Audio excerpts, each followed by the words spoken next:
Welcome to Leadership Insights, where we explore the practices that build or break great teams. The purpose of this podcast is to explore dysfunctional leadership, understand its impact on organizations, and share recommendations for improvement. Through research and personal experiences, we can work together to reflect and gain a better understanding of how dysfunctional leadership happens, ways to identify problematic leaders, and methods to recover from and prevent this maladjustment in the workplace. Dysfunctional leadership harms more than just the team. It creates stress, lowers morale, decreases productivity, and increases turnover. After all, people don't usually just leave jobs. They leave bad leaders. By acknowledging this issue, we empower leaders to reflect on their behaviors. This builds self-awareness and can help them become better prepared to commit to their self-improvement. Leadership isn't just about results. It's about inspiring and supporting people to achieve those results the right way. So let's take a closer look at how we can recognize and overcome dysfunctional leadership to create healthier and more productive workplaces. So let's start with the big question. Why is it so important to discuss dysfunctional leadership? Well, here's the thing. Whether we like it or not, leadership shapes everything in an organization. The tone, the culture, the morale, the performance, it all starts at the top. When leadership is dysfunctional, the impacts ripple through every level of a team. It's like having a weak foundation under a house. Eventually, cracks are going to show. Employees then feel frustrated, projects stall, people leave, and organizations start to suffer. And yet, despite its importance, dysfunctional leadership often goes unnoticed, unaddressed, or even tolerated. Why is this information and creating an awareness relevant to leaders and department managers? Let's break this down. What actually happens when dysfunctional leadership goes unchecked? First, it takes a toll on employees' well-being and morale. Leaders who micromanage, communicate poorly, or show toxic behaviors can make work a daily source of stress. And we all know that stressed and frustrated employees aren't doing their best work. They're just surviving. Second, productivity and team performance suffer.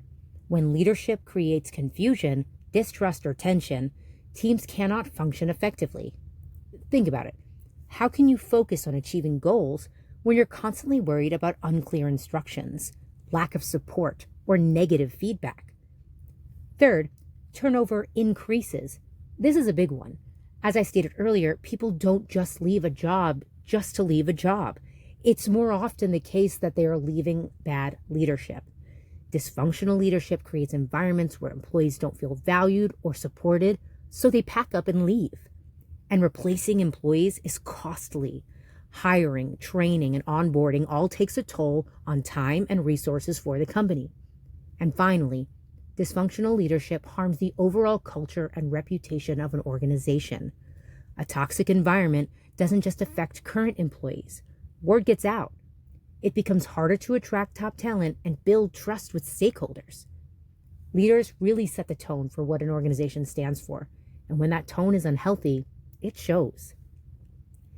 Now, there are 3 types of dysfunctional leaders, which embody these toxic traits, and I want to discuss them and their impacts on teams and organizations as well. So let's jump right in. First up is the micromanager. These leaders excessively control and monitor employees, leaving no room for autonomy or creativity. The result? Frustrated team members who feel stifled and demoralized. For example, a manager who insists on approving every tiny decision creates delays and bottlenecks, ultimately harming productivity. Now, this is something I've recently experienced myself at work. As coordinators, we are given training in how to manage our staffing graphs before we fully immerse ourselves in the role. We learn how to gauge current workload needs, assess guest needs, and manage effectively distributing labor. Our leaders have sent recent emails requiring us to contact them anytime we alter our workload, adjust breaks, or drop positions we feel we no longer need for the day. This has caused a very large ripple of discontent among coordinators. We are joined in the feeling that we have no value. Why are we appointed roles within the leadership team, but have no autonomy and are not trusted to evaluate our operational needs and act without having to confer with upper management every time we need to make those changes? It is a morale killer. Leaders, remember, trust your team and delegate. It's how they thrive. Next up, the narcissistic leader. These leaders prioritize their own successes over the team's shared objectives, often taking credit for wins and blaming others for failures. This creates a toxic environment where employees feel undervalued and disengaged. Why be motivated when you feel like you don't matter? Teams need leaders to acknowledge contributions, not those focused on their own ego. We also see a lack of emotional intelligence in narcissistic leaders, where they struggle to empathize, understand, or connect with their team members. Finally, we have the absent leader. These leaders take a hands-off approach, providing little guidance or support.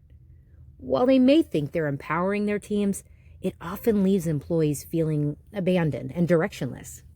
Leadership isn't about checking out. It's about showing up, offering support, and creating clarity.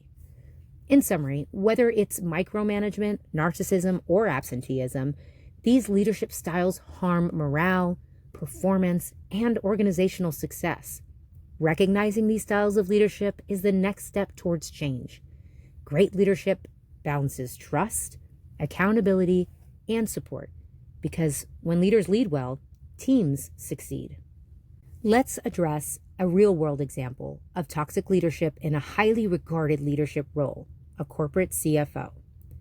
Our chief financial officer, we'll call him Harry, had been exhibiting several troubling behaviors, micromanaging his team, failing to communicate key financial decisions, and offering harsh, fear-inducing feedback.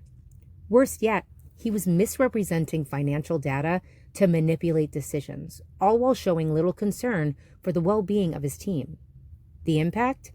Ethical violations, risky financial choices, and a culture of fear that discouraged open communication among our team members.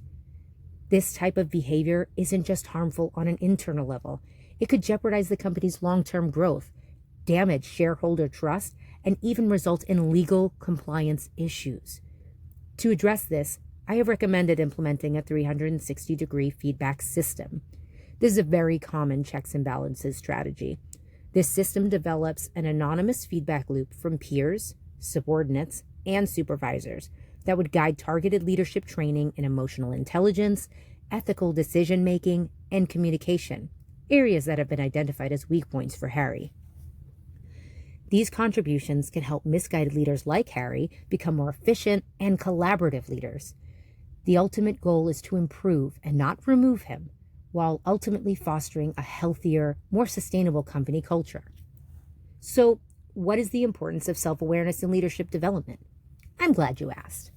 Understanding your own strengths and weaknesses is key to being an effective leader. These self-assessment tools and emotional intelligence training can help leaders recognize their impact on teams and improve decision-making. To really drive change, and as I mentioned before regarding Harry, I will continue to recommend leadership coaching and 360-degree feedback.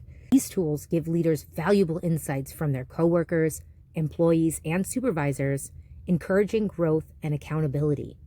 Some practical steps include implementing scheduled, regular, constructive feedback opportunities, helping leaders develop active listening and other collaborative leadership skills, and having corporations prioritize their team's well-being.